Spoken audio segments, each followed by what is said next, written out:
দীর্ঘ 14 বছর পর আদালতের রায়ে ফিরল নির্বাচনকালীন তত্ত্বাবধায়ক সরকার পদ্ধতি। ফলে দেশে আর কোনো দলীয় সরকারের অধীনে সংসদ নির্বাচন অনুষ্ঠিত হবে না। সরকারের মেয়াদ শেষ হওয়ার পর নির্বাচন অনুষ্ঠানের জন্য গঠিত তত্ত্বাবধায়ক সরকারই একটি সুষ্ঠু ও গ্রহণযোগ্য নির্বাচন উপহার দেবেন। আগামী চতুর্দশ সংসদ নির্বাচন থেকেই কার্যকর হবে এই আইন।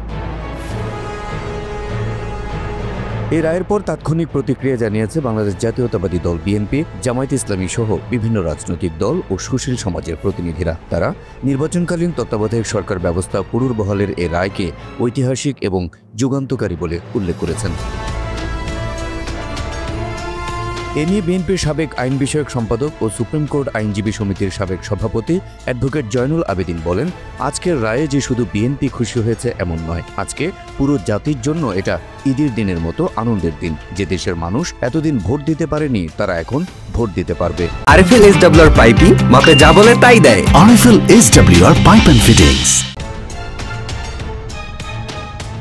তত্ত্বাবধায়ক সরকার পুনর্বহালের রায় দেশে নতুন দিগন্ত উন্মোচন করবে বলে মন্তব্য করেছেন বিএনপির স্থায়ী কমিটির সদস্য আমির খসরু মাহমুদ চৌধুরী। তিনি এ রায়কে বিএনপির দীর্ঘদিনের আন্দোলনের সফলতা বলেও মন্তব্য করেন। বৃহস্পতিবার ঢাকা বিশ্ববিদ্যালয় মেডিকেল ক্যাম্প উদ্বোধন শেষে বিএনপির এই নেতা বলেন, তত্ত্বাবধায়ক সরকারের অনুপস্থিতিতে মানুষকে যে ত্যাগ স্বীকার করতে হয়েছে, আগামী নির্বাচনের আগে সেই সংকট আর থাকবে না।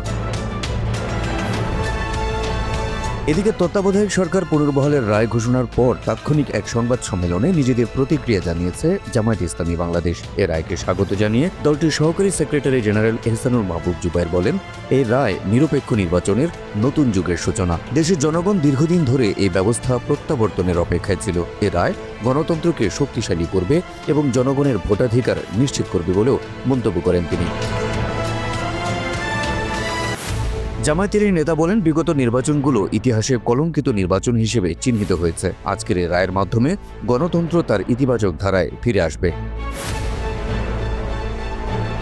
এছাড়া তত্ত্বাবধায়ক সরকার ব্যবস্থা পুনর্বহাল হওয়ার রায়ের মধ্য দিয়ে দেশ গণতন্ত্রের মহাসড়কে হাঁটতে শুরু করেছে বলে মন্তব্য করেছেন অ্যাটর্নি জেনারেল মোহাম্মদ আসাদুজ্জামান। তিনি বলেন, বাংলাদেশের মানুষ আগামী দিনে নিজের ভোট নিজে দিতে পারবে। দিনের ভোট রাতে হবে না, মৃত মানুষ এসে ভোট দিয়ে যাবে না। তত্ত্বাবধায়ক সরকার ব্যবস্থা পুনর্বহাল নিয়ে আনুষ্ঠানিকভাবে কোনো বিবৃতি দেয়নি জাতীয় নাগরিক পার্টি এনসিপি। তবে দলটির উত্তরাঞ্চলের সমন্বয়ক সার্জিস আলম তার ফেসবুক পেজে একটি পোস্ট দেন।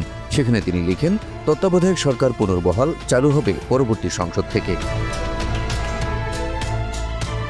এর আগে বৃহস্পতিবার সকালে সংবিধানের ত্রয়োদশ সংশোধনী বৈধ উল্লেখ করে নির্বাচনকালীন তত্ত্বাবধায়ক সরকার ব্যবস্থা পুনর্বহালের রায় দেয় আপিল বিভাগ। প্রধান বিচারপতি ডক্টর সৈয়দ রেফাত আহমেদের নেতৃত্বাধীন 7 বিচারপতির বেঞ্চ এ রায় ঘোষণা করেন।